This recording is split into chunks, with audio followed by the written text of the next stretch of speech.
სოფელში გაეროს ასოციაცია ახორციელებს ამ პროექტს და მსგავს დღეს ყოველთვის უერთდება და ჩვენც გამოვხატეთ ნება იმისა, რომ ჩვენი ახალგაზრდული ცენტრის ბავშვებთან ერთად მოსულიყავით აქ და ეს სოლიდარობა გამოვხატა ამ ბავშვებისთვის.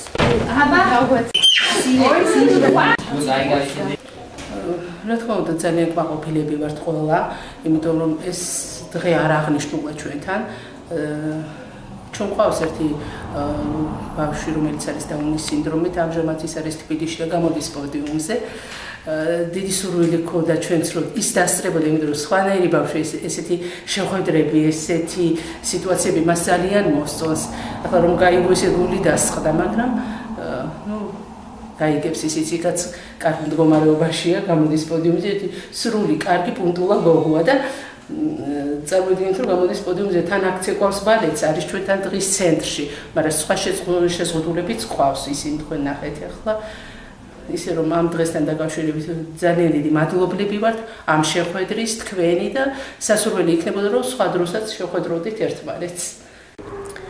თელავის ახალგაზრდულმა ცენტრმა აღნიშნა დღევანდელი დღე, რომელიც ეძღვნებოდა დაუნის სინდრომით დაავადებულთა ბავშვებს და საერთოდ ადამიანებს, რომლებსაც აქვთ ეს დაავადება.